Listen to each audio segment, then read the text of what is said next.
Welcome back, viewers. Thank you so much for joining. My name is Patrick Tawaya Matope, and on this channel, I do deliver content on social work. And the hope is just that somebody is going to benefit from these few points that I usually share on this channel. This is based from my own experiences, my self-directed learning, and from discussions with colleagues as well, just to capture their experiences as well. In today's topic, I'm just going to give you key tips for active listening when engaging with families as a social worker. Key tips for active listening when engaging with families as a social worker. First and foremost, I just want to put a disclaimer to say I don't claim to be a guru in social work, but like I said, these are just nuggets which I share from my own personal experience as well as experience of those close to me, and from self-directed learning, basically. First and foremost, I'm just going to say active listening is quite essential in terms of building rapport between you and the families that you're working with. Not only building rapport, but building an understanding and also building trust that will enable you to actually penetrate and gain more in terms of what it is that's going on with that particular family. And the tips I'm just gonna give here, they are not gonna be exhaustive, but I think it's gonna be an eye opener to somebody else who is practicing with children and families today, so that you'll be able to know exactly how you can best deliver the work that you need to deliver. First and foremost, the tip that I'm gonna give is you need to be fully present in the conversation we are having with the parents. What do I mean by that? I know we are living in a day and age of social media, use of phones almost every second, people on their phone and so forth. But you need to minimize any distractions when you're engaging with these families. Putting away your phone and making sure that you maintain eye contact when you are having an engagement with them. Show that you are engaged with them through body language. Obviously, your body language speaks whether you want to be at that particular moment where you are sitting with them, or you want to be somewhere else. So your body language should show that you are actually having interest in the conversations you are having. This could include issues around nodding or leaning in slightly for you to show that you're actually taking in everything that they are actually sharing with you. And just you being present in that conversation also helps by sometimes paraphrasing whatever they've said or repeating what they've said to you, so that you actually show them that you have understood what they are trying to relate to you. Point number 2 is you need to be conscious of using open-ended questions, because open-ended questions, as opposed to closed-ended questions, open-ended questions gives room for them to open up and be able to talk or to be able to say more than what they would have said if you ask them a closed-ended questions, because usually answers that you get when you ask closed-ended questions will be yes, no, maybe, or whatever. But when you ask open-ended questions, you are able to actually encourage families to express themselves fully. For example, you can actually ask them, can you tell me more about what has happened on this particular day?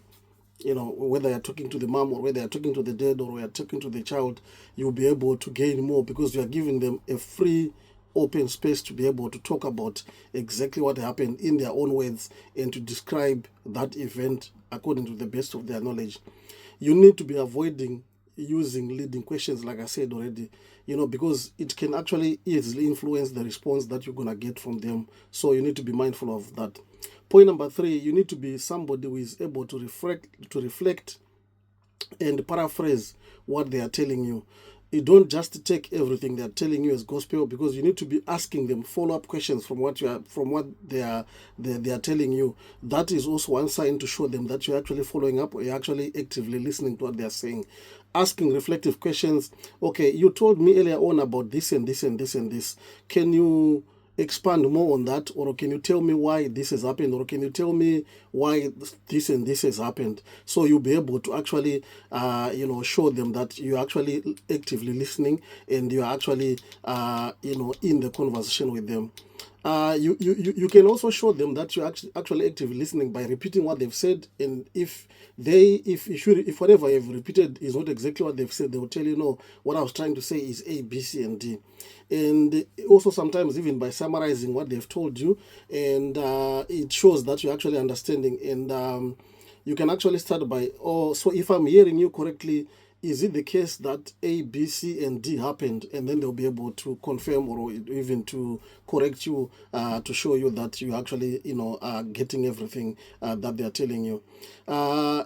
This method helps to clarify any misunderstandings that could be there. It also reassures them that you are actually within the conversation and they are being heard by you as the social worker. Point number 4, you need to validate their feelings. Obviously, if they are showing to be distressed, feeling, so showing to be quite emotional, you need to validate their feelings, give them time to, cry if they need to cry, give them time to actually, get their emotions out and stuff like that.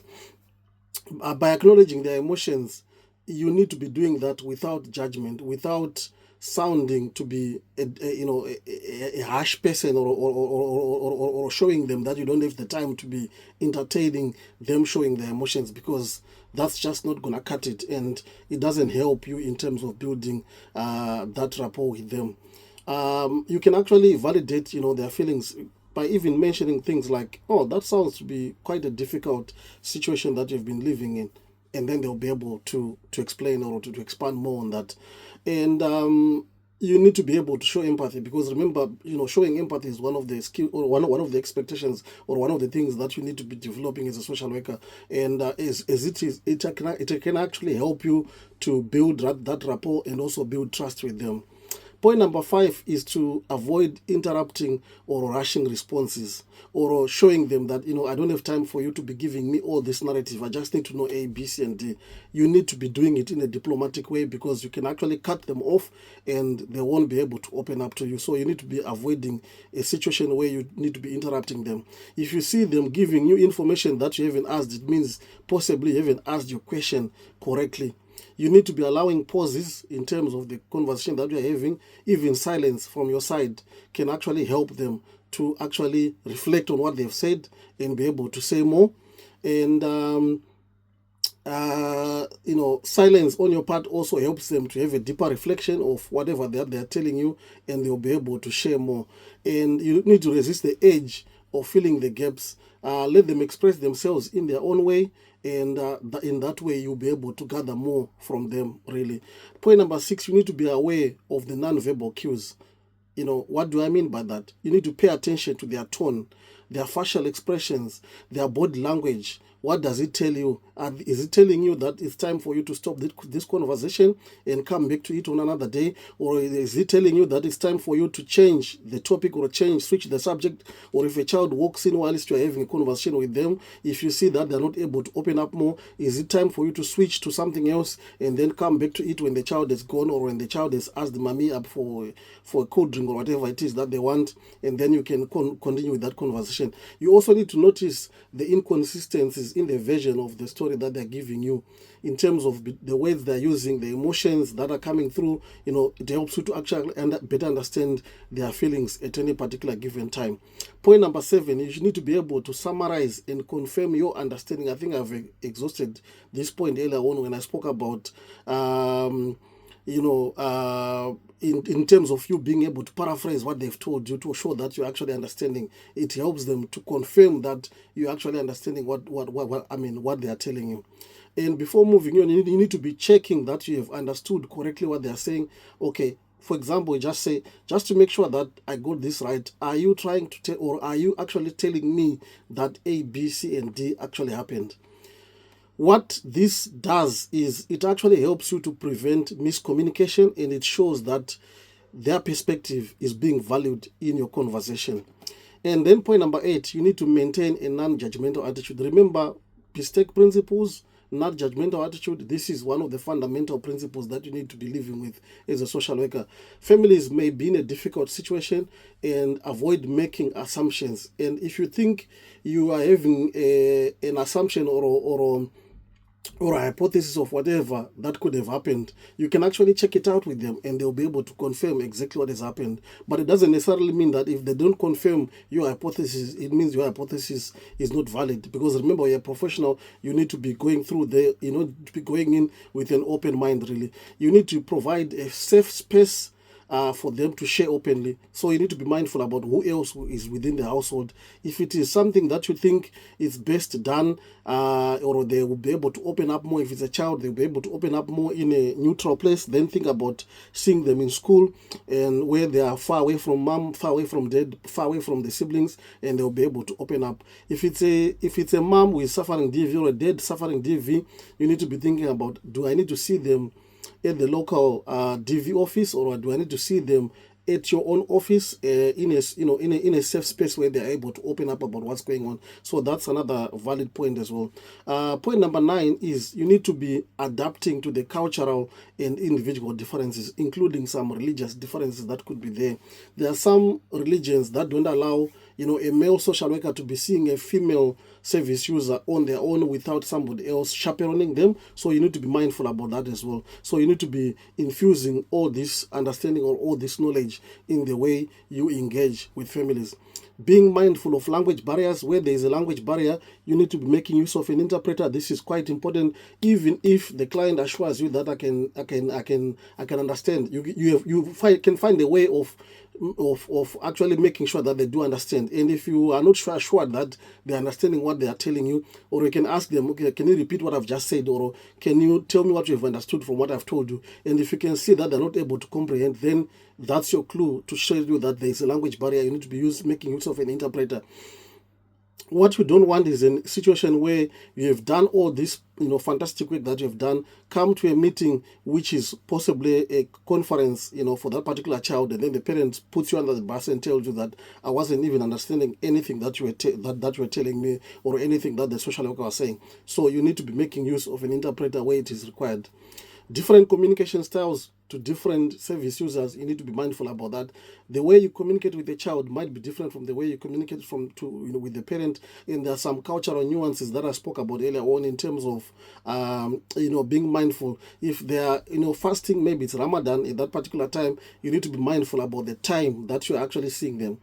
It may be pointless for you to see them towards the end of the day, because obviously this is the time that they may need to be breaking their fast, and you're actually impeding in their schedule. So you need to be mindful about seeing them possibly early in the morning, when they may still have some energy to be able to sit down and have a conversation. And you need to be showing respect for their values and for their perspective. So that's something that's really, really pertinent and important for you to be mindful of. Point number 10, which is really important as well, is to practice self-awareness. What do I mean by this? If there are instances where you've reflected on the way that you have engaged, which hasn't worked in the first instance, reflect on that.